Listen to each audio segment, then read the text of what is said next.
評判、各位來賓、各位同學，歡迎大家嚟臨由澳門演變文化協會主辦、歡記豆腐花支持嘅澳門演變文化協會青政杯2025中學聯校辯論邀請賽嘅決賽。我係今場即係第2場決賽嘅大會主席。而今日一共進行5場決賽賽事，每場賽事都會設有最佳辯論員嘅獎項。今場第2場決賽專題係新程式人工智能對本澳青年發展利大於弊。對賽隊伍係舞台左手邊正方嘅培正中學，以及舞台右手邊反方嘅利馬道中學。而喺今場比賽開始之前，首先為大家介紹我哋今日5位評判，佢哋分別係澳門大學社會科學學院傳播系副教授、澳門研究中心主任林玉鳳女士。中華教育會副會長黃國英先生，澳門作家及資深辯論教練楊彤女士，香港中文大學金融學副教授湯志峰先生，以及粵港澳創新創業交流協進會副會長澳門執業律師劉志宇先生。非常感謝5位評判副總出席並且擔任今場比賽嘅評分工作，多謝晒。咁由於今次決賽嘅賽規已經係啱啱第1場決賽嘅時候宣讀，請問雙方同學對賽規有任何疑問？冇嘅話，而家嚟到試咪嘅環節，而試咪嘅先後順序將會按照出場嘅次序，所以我哋首先有請正方主辯石思樂同學。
提供嘅即時多語言翻譯同埋文化適應性內容生成跨越語言障礙，融入大灣區多語環境。此外，2025年施政報告已經提出建設澳琴國際教育城，亦即係喺橫琴粵澳深度合作區入邊建設高等教育園區，嚟培養國際化科研人才。澳門青年可以借助生成式人工智能提供嘅科研框架生成數據模擬工具，幫助佢哋參與，例如澳科1號等重點項目，提升創新技能。第二，生成式人工智能為本澳青年提供咗優質教育資源，提升學業表現力同埋未來競爭力。哈佛應用數學同埋應用物理教授應用咗新型嘅教學方式，亦即係令學生嘗試教人工智能完成平時嘅數學作業，期末再令嗰啲人工智能參與考試。佢鼓勵學生使用哈佛嘅生成式人工智能工具書入邊嘅聊天機器人嚟解決問題，掌握提示詞工程技術。非已知獎獲獎者陶志軒亦都表示，學會提問喺人工智能應用中非常之具有挑戰性，可以令學生咁樣更好掌握提示詞工程技術，結合傳統嘅費曼學習法、主動回憶法咁樣更好地掌握學習內容。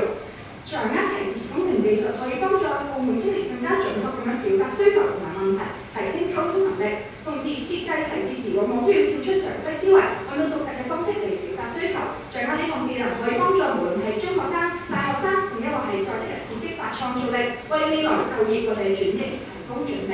綜上所述，我方面係理應成立，多謝大家。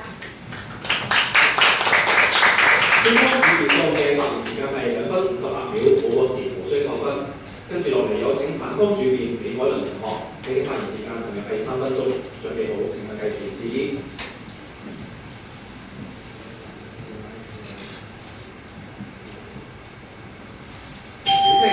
在座各位，個問題係生成式人工智能對本澳青年發展利大於弊。根據澳門青年政策指出，青年係一名13到35歲組成嘅人，而青年發展係需要具備嗰種知識、技能、創新思維嘅提升，目的都係為咗推動社會嘅進步。而生成式人工智能，根據香港中文大學信息工程學系教授唐喬歐指出，相較於傳統人工智能，生成式人工智能更加傾重於通過演算模型學習數據規律同埋模式，從而生成嘅文本、圖像、影片等等嘅全新內容，就能夠自主創造新內嘅人工智能技術。因此，評論今日嘅議題成立與否，若然生成式人工智能不能提升本澳嘅青年素質，乃至不能貼合本澳未來發展，則今日議題理應不成立。我方將從以下2方面反對今日嘅議題。首先，隨住互聯網嘅興起，人工智能嘅成熟同埋普及，借住快、方便、一個掣要咩有咩特質，ChatGPT、深度求索等等嘅人工智能風靡全球，就連世界銀行亦都指出，短短幾年，人工智能已經喺全球5億人嘅日常生活之中，受大眾歡迎，但高處被算高，生成式人工智能再將呢個熱潮推到一個新嘅高度。原因正如悉尼科技大學教授楊怡所指出，生成式人工智能真正做到創作上嘅要咩有咩，填詞作曲、名畫視頻，只有你諗唔到，冇佢做唔到。但係正當人人好似有安樂咁樣認為，係對青年發展百利而無一害嘅時候，咁就弊啦。事關正如澳門教育暨青年局指出，青年係現階段係務求大致創新、實操品德嘅能力，增強獨特性，係需要時間同埋注重過程。奈何，正因為生成式人工智能咁經常使用形成習慣，就會容易令人忽略咗思考嘅過程，引致各項能力難以有效咁樣培養。不但如此，正如人工智慧學家羅傑瑞蒂所指 ，AI 生成內容往往都係嚟自大數據、雲端資料所整合而成，看似創造咗，實質上只係換湯換藥，內容同質。由此可見，生成式人工智能不但難以提升青年嘅能力，甚至只會令到青年嘅趨同質。以上將交由我方一副長假論述。其次，未來澳門發展1+4成度當然亦都係一個不爭嘅事實。正所謂萬事起頭難，要發展啱啱起步嘅新世界產業，考驗嘅係大眾，尤其是青年嘅一群，發掘新嘅機遇，創造獨特優勢嘅能力。而若我哋真係不斷咁樣沉淪於生成式人工智能所帶嚟嘅種種便利，不但令到青年難以貼合本澳發展需求，甚至阻礙咗本澳1+4發展嘅進程，引致就業持續單一嘅局面，最終兩敗俱傷，陷入惡性循環。以上將交由我方辯護長加論述。綜上所述，今日辯題理應不成立。反方主辯數嘅發言時間係3分正，冇過時，無需扣分。但係剛才反方主辯喺發言階段使用咗外語 AI，因為佢係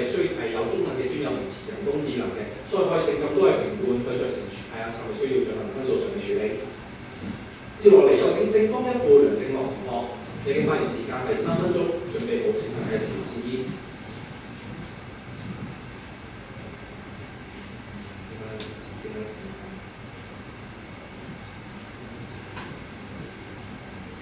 主席、評判在座各位大家好，首先嚟個少少定義嘅問題。啱啱先對方同我哋講，新城市人工智能可以自主創造圖片資料，但係其實我哋今日定義都有講，新城市人工智能係要用戶輸入指令、提示指引先會生成對應嘅內容，而唔係自主生成。再嚟，其實我哋今日見到，今日要睇澳門青年係咪可以發展到，主要衡量嘅係青年嘅內在機遇係咪充足，同埋新城市人工智能可以提供到幾多嘅幫助，並唔係將所有嘢為咗青年做啲先叫做發展嘅大弊。喺大灣區澳門1+4高新產業嘅發展背景之下，新城市人工智能不僅提升本港青年自身能力，提升創造能力，更加賦能高新產業，提供就業崗位，拓寬發展市場。譬如澳門青年可以使用新城市人工智能去生成處方，協助中醫師輔助，甚至用具創意新嘅開發，加快研發速度，令本澳青年可以將更多嘅資源提供面向全球市場嘅健康諮詢服務。澳門青年都可以開發專注於人工智能金融分析嘅創業項目，掌握人工智能預測技術並應用於生物科技銀行或者保險業，增加業務嘅穩定性同埋可持續性。呢啲就係新城市人工智能所帶嚟發展嘅有利條件。就剛剛同我哋講話新城市人工智能會削弱澳門青少年嘅創業，但係其實我哋今日見到正相反，佢唔單止冇削減創業，仲減少呢個實時報時環節。譬如今日澳門青年有靈感嘅時候，我哋即刻輸入到新嘅人工智能，係佢生成佢哋嘅可視化嘅相片啦、圖片、海報等等。去令佢具象化佢嘅思維。我哋今日見到，正如計數機都唔削弱人嘅數學能力，但係佢喺澳門青年使用新城市人工智能，可以用於驗證創意嘅話，可以更加培養批判性思維，有利發展。對於澳門本地青年自身嚟講，佢哋可以通過正確咁使用新城市人工智能，提升自己，爭取成為複合性人高訓練人才。本來我一種語言學習會同一年，有咗新城市人工智能之後，佢哋就可以無障礙問同無與客戶溝通，喺2022年考驗課會15歲學生數學、科學同埋語句數據嘅 PISA 測試裏邊，佢哋都分別維持第2、第3同第7嘅優異成績。佢哋嘅數據能力更強，更加可以叫人工智能，實現無論係嚴格管理定係水油加科嘅呢啲符合嘅人才。呢啲就係澳門青年建立新城市人工智能嘅發展優勢，為佢哋帶嚟更多嘅就業崗位同埋發展前景。我哋可以見到華強生物科嘅4新產業已經提供咗超過5000個職位，而佢哋優先攞到嘅係佢哋中途商業數據分析能力嘅科學型青年嘅時候，澳門青年喺呢度嘅發展更有優勢。我哋今日見到澳門教青部都同樣見到咁嘅優勢，教青部將於本學年向超過100間中小學投入超過11500萬元購置人工智能教育軟硬件，並且開發教師專業發展培訓嘅時候，我哋見到我哋叫教青嚟講都可以見到，新城市人工智能對於青年嘅學習嘅發展係大啲弊。我知道對方頭一陣開會講，人工智能會取代高端職位嘅風險，但係一陣嚟方同我解釋清楚，呢啲人工智能到底係代理式人工智能，今日點係我哋嘅新城市人工智能。多謝。正方一副嘅發言時間係2分55秒，好多時無需扣分。接落嚟有請反方一副曾義彤同學，你嘅發言時間同樣係3分鐘，準備好請問計時指意。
大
而且我哋見到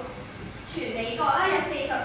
老師係有輔助教學嘅，但係有3%嘅老師承認其實佢哋係未經審查就直接用呢啲人工智能嘅喎，導致有錯誤出錯啦。咁有關同學又如何睇見有助青年發展呢？再嚟多謝各位。但分輔助嘅發言時間係3分02秒，冇過時。但由於剛才喺盲點階段入邊使用咗外語 sense， 佢嘅中文應該係可以用%幾多，又或者係巴仙嚟代替嘅，同人哋都可以請評判去盡量態度要處理。接落嚟有正方二副林育成同學，你嘅發言時間係3分鐘，準備好請佢計時示意。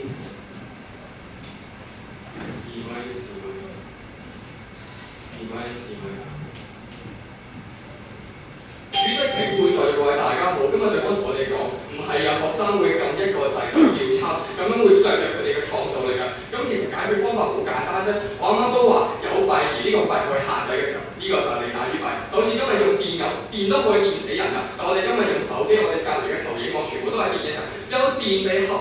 理規管嘅時候，佢就可以造福人類咯。學校點規管啊？好簡單，檢查人工智能率咯，或者通過結合自伴測驗去檢查學生係咪真係學識咯，呢啲咪係解決方法咯。而對方全部都視而不見，就話唔係啊，電好可怕㗎，電會電死人㗎。我方對方呢種舊嘅思維去睇新嘅問題嘅時候，自然睇到全部都係問題咯。佢話我哋培正中學點樣用人工智能，我依家就係話俾對方聽，我哋嘅英文、中文、數學等嘅各個課堂都係要積極咁使用人工智能，就好似我哋英文作文為例，以前老師冇辦法睇晒逐個詳細俾學生評語，但係依家有咗人工智能之後，老師可以俾學生詳細嘅評語，小字點樣改，大字一啲新字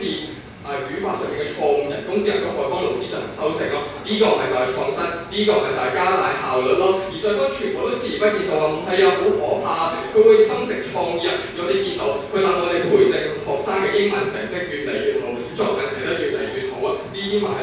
對方所，呢啲咪就係我方嘅利處咯。佢話咩未經審查呢啲問題，咁我哋咪審查咯。新嘅科技要用新嘅方式嚟規管㗎嘛。對方成日攞舊時代嘅一套嚟睇依家嘅新科技，當然處都係問題。而對方又話我哋嘅生成式人工智能可以自主創造，但留意翻定義。今日根據著名科技顧問公司 IBM 指出，生成式人工智能係通過人嘅輸入同埋持續反饋進行微調，等佢有更好嘅內容咯。今日對方所講嘅嗰啲咩急谷力、咩貝多芬、莫扎特式嘅作曲，其實都係要通過不停嘅微調啊。今日我都冇辦法，呢個掣就叫佢幫我寫一份二副稿，叫我幫佢寫一份主編稿，呢個係完全冇可能嘅。難道對方4個人4份稿全部都係由人工智能生成嘅咩？顯然唔係啦，人係需要通過人去修改㗎嘛。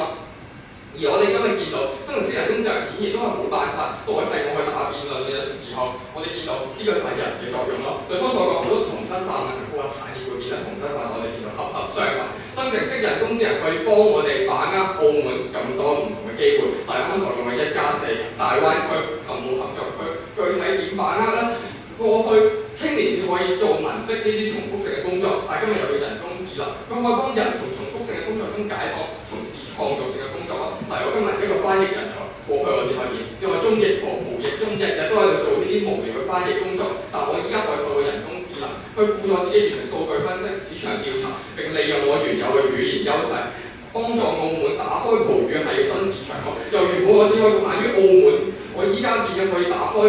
葡語系國家嘅市場，去發揮澳門一平台嘅優勢咯。呢個就係點解人工智能可以輔助青年多成。正方二副數嘅發言時間係3分05秒，冇過時，無需扣分。跟住落嚟有請反方二副歐浩軒同學，你嘅發言時間同樣係3分鐘，準備好可以計時示意。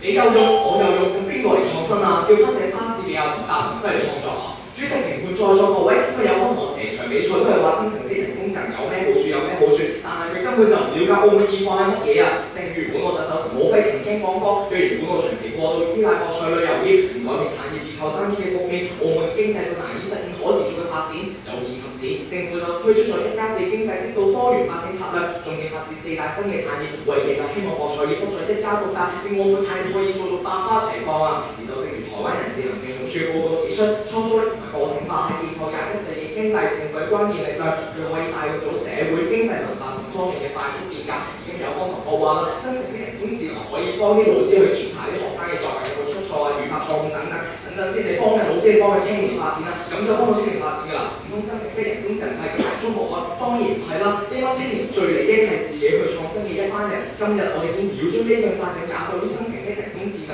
仲要唔知道生成出嚟嘅嘢係真定假，分分鐘仲會同質化嘅情況下，佢生成份嘢俾你，你仲覺得係自己整嘅，認為自己咁叻豬嘅，實質連自己嘅能力有幾斤幾兩都唔知啊！而整一四大產業係要從冇到有，因而最重要嘅就係創新。而今日有方同學盲從大勢，都係種澳門嘅現況，一嚟就話新程式人工智能鬥晒好，所以就對班青年好啦。事實上係令班青年俾人局限咗，削弱咗啲創新能力、批判性思維都唔知啊，科學能力都提升唔到，又點樣發展四大產業啊？最終只會令呢塊偉大嘅版圖驟然瓦解。咁澳門點算啊？咪逼於無奈翻到博彩業一家獨大情況咯。啲青年依舊發展唔到，經濟依舊低迷，青年嘅向上流動機會咪會越來越少，最終只會令澳門原地踏步，甚至一步步走向衰落，陷入惡性循環。係咪咁？有方同學先至滿意啊？咁有方同學話啦，要喺適當嘅情況下去使用新程式人工智能就可以抹殺啲弊處啦。等陣先，今日有方同學都幾好笑嘅喎，承認其實新程式人工智能係有一部分嘅弊處嘅，所以就同我哋講話適當應用就可以解決到啦。等陣先，地方要點樣適當應用，點樣限制啊？點解限制咗就必然可以解決到啲弊處㗎？你啲成效喺邊啊？談論證考喎，再嚟嘅係你有張良計，我有過牆梯，你唔俾佢用，佢都可以揾千萬種方法嚟用㗎。限制完深度求索就嚟個豆包，一句講到尾，你都已經承認咗弊處係存在㗎，就想限制，實質根本係完全限制唔到，啲弊處仲睇到啊！今日有方同學話啦，未來澳門發展都係要用呢個新程式人工智能嘅。等陣先，其實有方同學先唔講，你冇講到嘅意願大唔大啦？再嚟係正如澳門創業研究指出啦，澳門嘅創業活動指數僅有13.1%，可見其實班青年都係唔夠膽冒險，安於現況㗎。再嚟嘅在座各位，一辯論真係要咁打嘅咩？只要逢係國家澳門嘅政策就可以直接跳過論證過程，直接話對班青年好㗎啦。其實到最後，逢係呢啲政策我哋就唔需要去辯論係咪利大於弊啦，一定係利大於你，淨係得你處啊嘛。但呢個唔係我哋想要嘅辯論環境啦，所以咪話咯，有方同學掛住用新程式人工智能，到頭來俾人扼殺咗批判性思維都唔知啊。綜上所述，今日辯題理應不成啊。當然叫到嘅同時係3分06秒，冇過時，無需扣分。接落嚟係自由辯論嘅環節，同樣地，自由辯論環節嘅賽規已經係剛才第一場嘅決賽入面宣讀。請問雙方對自由辯論環節嘅賽規有冇任何疑問？如果冇嘅話，而家有1分鐘嘅時間進行準備。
時間夠，有請正方首先開始發言。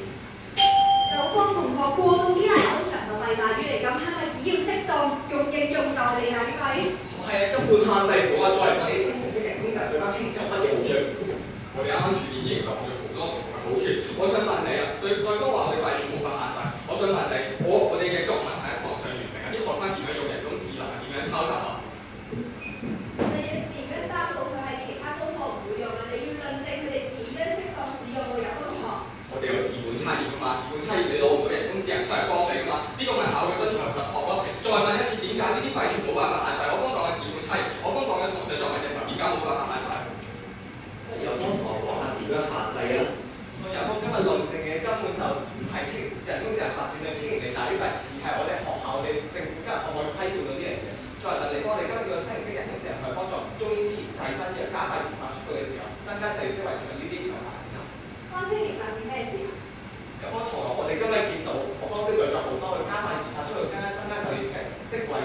令到公司有擴展規模，我哋一大堆嚟升啊，你分呢啲咪嚟住，乜其他嘢做唔到，一定要生成式人工智能。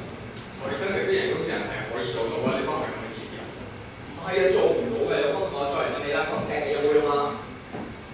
有用啊！我會用咗佢嚟幫助我提升我嘅學習能力咯。咁再問你多次，佢既然可以提升咁多嘅就業崗位，咁唔要有你，究竟點樣先要有你啦？你點樣提升學習能力啊？具體啲唔該。我啱啱多次都重複咗啦，就係我哋嘅英文作文，我哋嘅老師叫我哋咧用人工智能幫你睇一次俾你呢件嘢，你喺床上完成，翻屋企再用人工智能去幫你修改嘅時候，呢啲咪就係你咯。所以咪會出現同質化嘅情況下咯，個英文作文全部都寫我落雨天媽媽送我去發燒去醫院啊，唔可以咁樣啊！再嚟問你啦，你具體要提升啲乜嘢？你發展咗啲乜嘢啊？我唔明白咩叫用咗生成式人工智能之後，點解個個人就會寫咩媽媽落雨天送我去醫院？我都唔明白喎。因為就話咯，因為生成式人工智能係全部都係用同一個規律同埋模式所生產出嚟嘅嘢咯。我方再重複呢個話題啦，我哋都講咗喺床上完成，翻屋企先用人工智能。點解你方覺得係先用人工智能再喺床上完成啊？我方唔明白。我啱啱講咗咁多創新嘅例子，係翻譯、係中醫藥，符合1+4政策底下，點解仲唔係對青年發展利大於弊啊？哦，咁其實你翻譯算係生成式人工智能咩？同埋你所謂翻譯人類唔使再學啦，一見生成啊嘛，咁你咪就係貪快咯，你貪快啲人就點樣思考啊？你哋思考又點樣？你思考又點樣由你青年發展啊？有冇同學？有我今日根本睇唔到青年發展嘅外部條件，我哋今日見到生成式人工就係幫助研發新嘅，係幫助呢啲翻譯去更高效嘅提升質量，呢啲就係發展嘅外部條件。你方淨係睇青年本身，我都提過，除咗青年本身之後，佢哋喺外部條件都好多嚟咗。一個青年發生嘅嚟㗎。我哋今日見到喺適度喺大灣區1+4產業之下，我一個青少年去用生成式人工智能研發新嘢嘅時候，係咪有利青年發展，有利成個產業發展嘅方向？我哋今日青年係要有創新能力、獨立思考能力喎。你用新嚟識佢哋就係思考唔到，就係直接套用喎。地方都冇講過解決方法㗎。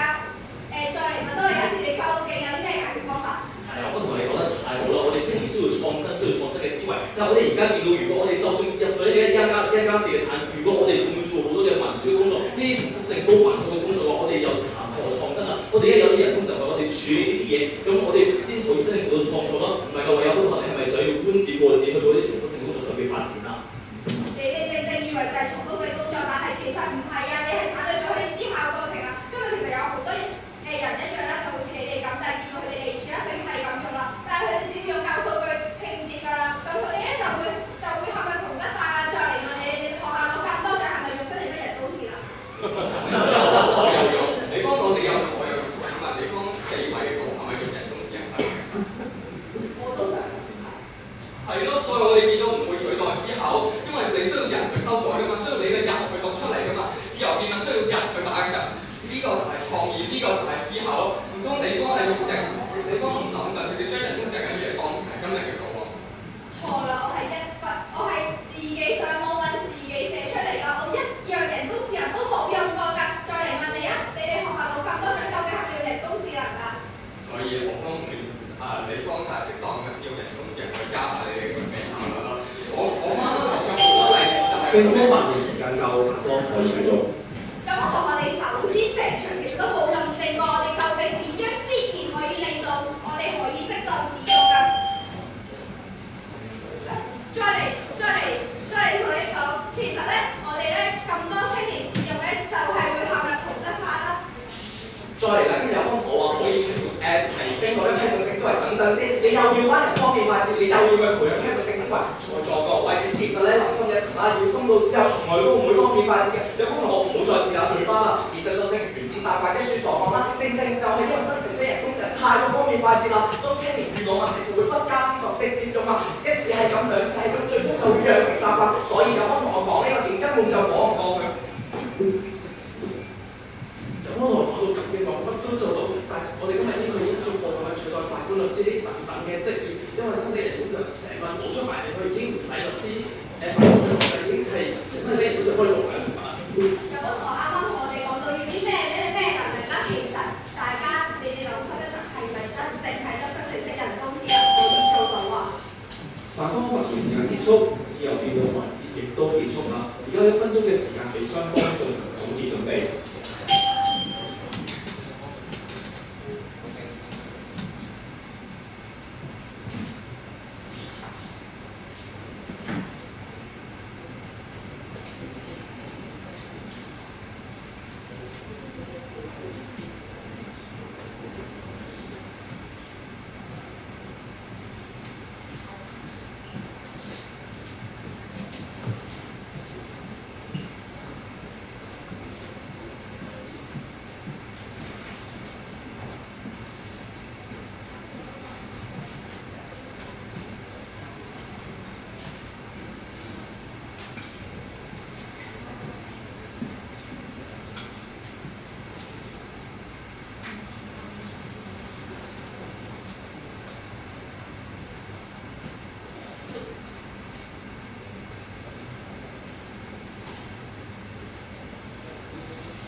時間到，按照發言次序，首先有請男方結辯歐錦健同學，你嘅發言時間係3分半鐘，準備好請向計時示意。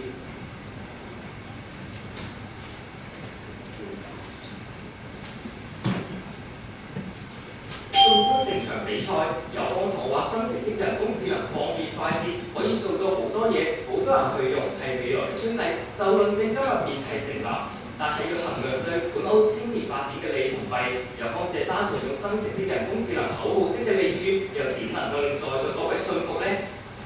主席評判在座各位，要深層次衡量今日辯題成立，並唔係好似有方同學如此片面，更應該從現時趨勢乃至於青年嘅使用習慣出發。從新程式人工智能嘅特質嚟睇，新程式人工智能帶出嚟嘅嘢，只係利用大數據系統去創造唔同嘅產品。佢所創出嚟嘅產品只會一式一樣，會有同質化嘅現象，就好似將高額圖等嘅產品、學術論文嘅批量生成等比比皆是。澳門青年係有創造力同埋思考能力嘅一群人，要話澳門未來注入新嘅元素，但正如澳門基金會行政委員會主席吳志良博士所講，澳門青年開始追求效率同埋便利，使用新程式人工智能。但與此同時，都令我哋嘅思維變得單一，喺潛移默化之間扼殺咗我哋嘅創造能力。澳門青年嘅競爭力本身就唔突出，繼續沉淪喺新程式人工智能之中不能自拔，只會扼殺本澳青年嘅個人發展。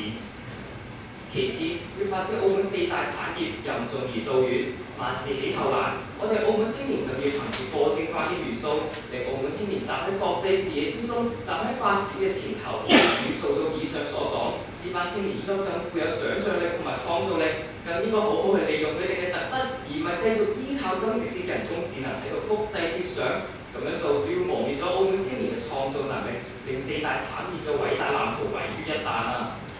今日有方同學成場都係同我哋強調適當應用，但有方同學有冇諗過現實情況係班青年根本冇辦法做到適當應用，係處於一個狂熱濫用嘅狀態，有需要就用，更有需要更加要用啦，根本就做唔到有方同學所講嘅適當應用啊！更何況佢哋依家做唔到適當應用，而你哋又監管唔到班青年，有方同學唔好再話適當應用啦，你哋只不過係叫緊口號嘅咋。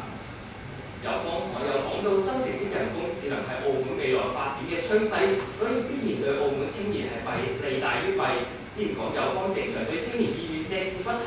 二方係澳門青年小城心態安於現狀，所以政府首階段都係引入人才發展。其實按有方邏輯嚟講，只要係國家政策就必然對國家好、對澳門好、對青年好，呢啲口號個個都識嗌啦。但各位諗深一層。咁樣打辯論真係有意義咩？有方嘅口號式辯論，其實正正就係削弱咗批判性思維啦。本澳青年就真係發展唔到㗎啦。在座各位人之所以咁特別，就係因為有自己嘅思想觀點，就好似每個人有唔同嘅指紋一樣，呢樣嘢係冇辦法被取代㗎。當新程式人工智能扼殺咗我哋呢啲嘢嘅時候，我哋最引以為傲嘅嘢就冇咗㗎啦。人同人之間嘅差異性亦都不復存在，我哋嘅個人都會冇咗。有方同學，你哋都係青年嘅一群，你哋甘心生活喺新程式人工智能嘅影之下咩？問心嗰句，我唔甘心啊！多謝各位。啱啱結辯咗嘅發言時間係3分22秒，冇過時，無需扣分。最後我哋有請正方結辯曾偉斌同學，你嘅發言時間同樣係3分半鐘，準備好請。議。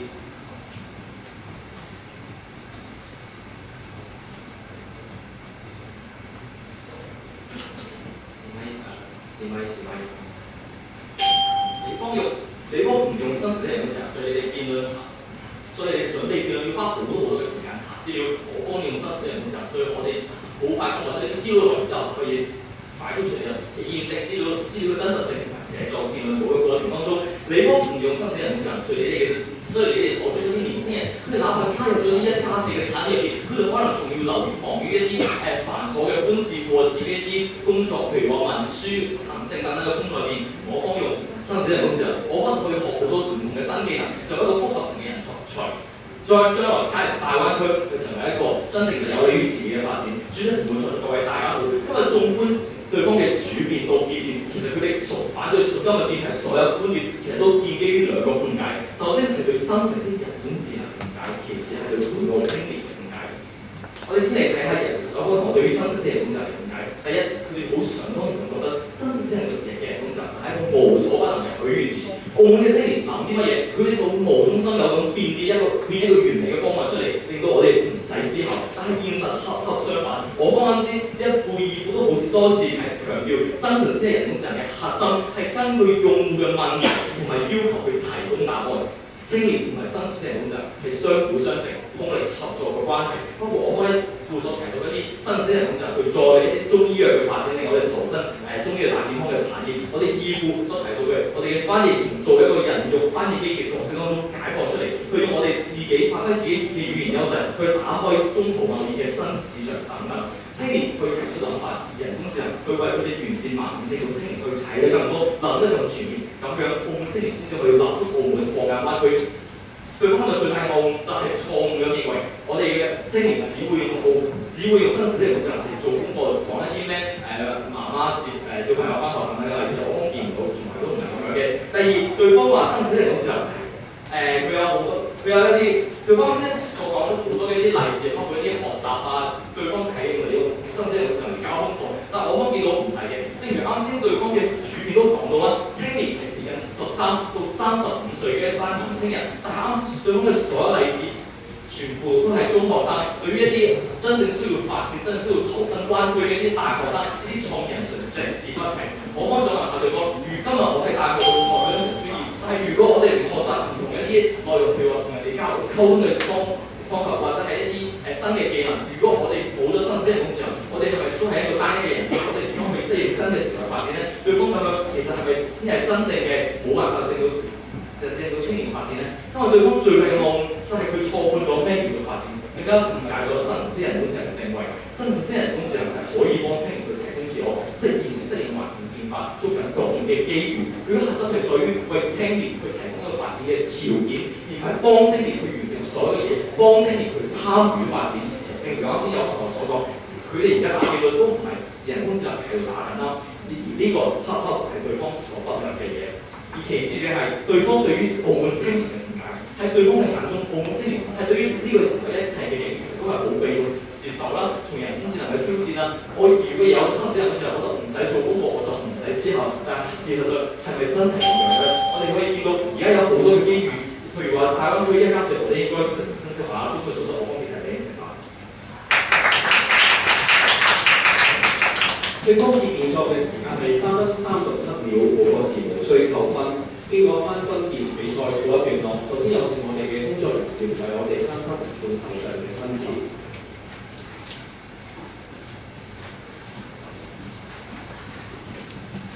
亦都事不宜遲，而家有請各位評判就對賽雙方嘅表現作出一啲寶貴嘅意見。首先我哋有請劉志義先生。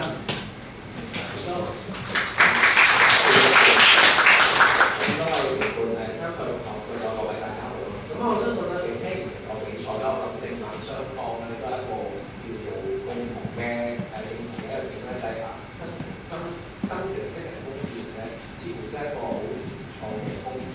咁但係咧，我哋睇翻個辯論正方反方，其實提出嘅個論點啦，我覺得真係好不相伯仲，好激烈，大家都好咬得好實自己嘅觀點，冇被任何一方突然咁啊，對於正反方少少意見啦。其實正方咧，我覺得佢舉嘅例子其實我覺得好好。我覺得咧，你哋所立足嘅點啦，其實有冇太過偉大嘅？因為我哋嘅問題係講緊話本澳嘅青年發展啊嘛，你哋咧係完全係將一個新城市人工城呢件事呢個咁便利工具咧，叫做放咗喺一個社會發展啊，一個未來嘅發展嘅大方向。我覺得咧，即係我自己聽講啦，其實比較係同澳門嘅青年發展咧冇辦法完成正呢個地方嘅。咁同埋咧呢個少少變啦，剛才咧之後見到嘅時間咧，其實即係你留意到啦，大家相同時間拍嘅情況下咧，你哋咧不斷咧即係面對對方嘅問題啦。其實我睇意見好啊，睇意見都好啊，面對對方問題其實你自己都講咗啦。其實我哋之前我哋講咗呢個我哋先會答好在地方。其實站我角度咧，你哋認為你需要研究嘅內容，需要減嘅內容，識啲講做喺在嗰啲聽到。唔需要再或者唔好啦，浪費太多時間傳播自己嘅意見係嘛？咁所以變咗最後嘅效果咧就係反方有最後1分鐘嘅時間咧，不斷啦去叫做針對你哋嘅論點去叫做反駁啦，會俾佢哋時間去操到最後咧要俾佢哋反彈咁嘅情況。咁即係呢個我自己係有做嘅。咁至於反方嚟講咧，剛才佢有討論點咧，我都聽個心底啲詞係，咁新城市人工智能呢個已經咁便利啊，係咪可以取代法官、取代律師咧？咁咁再站喺我角度啦，其實我自己之後都係好承認呢個不得不承認啦，呢個人工智能呢件事係真係好未來發展大趨勢，係一個好嘅好便利嘅工具。咁但係對於你哋去入面嘅情況咧，其實你哋啱到提到嗰個同質化創嘅問題，其實我係好認同，因為正如我自己工作上嘅一個習慣啦，我都承認啦，喺某啲工作上面我都有利用到 AI 人工智能呢個方程式咧，去幫助我完成一啲文書嘅工作。咁但係咧，對於一啲叫真係法院嘅文件啊、訴訟嘅文件啊，其實我係唔敢用。嗰啲點樣嘅情況就嚟到我哋用到呢個人工智能出成文之後咧，我都要花時間去叫做我哋有花時間咧去睇一睇正唔正確嘅。咁所以即係站我角度咧，你哋講緊就係話呢個同質化問題。咁每個案件、每個當時嘅情況都係一樣內容咧，你用啲同一樣嘅內容咧，咁我所絕對唔係。咁所以咧，我哋唔係好嘅價值㗎，少少意見啦。咁我哋考慮跟住落嚟，我哋有請顧志高先生。都好多謝兩隊嘅議員啦，大家嘅準備咧就好精彩，大家都準備好多工作嘅嘢，其實大家嘅表現都好精彩。頭先我想喺方面恭喜大家，你雙方嘅表現係好精彩。咁我同頭先多位評判啊嘅意見有啲類似嘅地方，就係我覺得個重點個議題咧，其實係喺個本個經驗嗰度，因為雙方都花咗好多時間去講呢個新城市人工智能到底有咩好處，譬如快咗啦，快咗好處，譬如真話。但係其實呢個唔係針對本土青年嘅，對於任何人都係。我反而想了解一下究竟係本土青年預計佢究竟遇到啲咩瓶頸，佢究竟佢發展有咩限制，或者傳統上面澳門嘅青年發展嘅路上點解會俾新城市人工智能嘅影響？其實你哋雙方都有曾經有觸及過啲題目，譬如正方有提到1+4啦，或者提到中醫藥發展啦。其實呢個係一個好好嘅契機，因為提出話究竟係澳門想發展呢樣嘢，澳門青年傳統上仲有啲咩限制咧？對比起周圍嘅地方，譬如內地啊，或者周邊國家發展中醫藥嘅時候，中國澳門嘅青年人面對住咩嘅資源嘅限制或者缺乏，究竟新城市人工智能可以幫到呢樣嘢？同樣地，反方同都可以用呢樣嘢講，喂，如果你有新城市智能咧，咁其實本土青年唔得，內地嘅精英都唔得，周圍嘅人都唔得，咁係咪你個中醫藥喺澳門發展難咗咧？其實呢個地方就係我哋想睇到你講對於議題個做我哋都唔到呢樣嘢。另外個例子就係你哋反方就有提到話，澳門嘅青年有小城心態啊，安於現狀，我都有幾有趣。我其實有興趣跟下，究竟佢哋呢種小城心態或者安於現狀底下，咁新城市人工智能對佢有咩影響咧？譬如我自己嗰代，可能年青人比較有熱誠啊，有野心，我自己嗰代嗰啲同伴咧，好多都夢想就係做政府工。咁做政府工，新城市人工智能究竟會減低個政府工嘅要求啊，或者係好多都會被取代咧？咁其實呢個都係一個好好嘅切入點，究竟係澳門青少年或者青年將來發展會係多咗路向，或者窄咗？其實雙方都我覺得我哋少少捉到呢個少少嘅點評就係對於雙方嚟講，對於可能以前嘅理解或者重點喺邊度有少少可以再改善嘅空間。但雙方嘅表現嚟講都係非常之正確，所以好多謝你哋嘅意見，多謝晒。多謝好多評判嘅寶貴意見，而按照賽規第7.2.2項規定，決賽嘅賽果會以各場賽事勝出隊伍入邊其總得分進行排序，總得分最高者為冠軍，第二得分最高者為亞軍，第三得分最高者為季軍，其次為優異獎得主。如果分數相同，就會以票數高低決定勝負；如果分數同票數都相同，就會由評判投票決定。而今場比賽嘅賽果同埋獎項將會喺今日各場決賽賽事完結之後，即係大約6點15分進行嘅頒獎典禮上面公佈同埋頒發。而家我哋有請雙方嘅議員可以到台下稍作休息，今場比賽完結啦。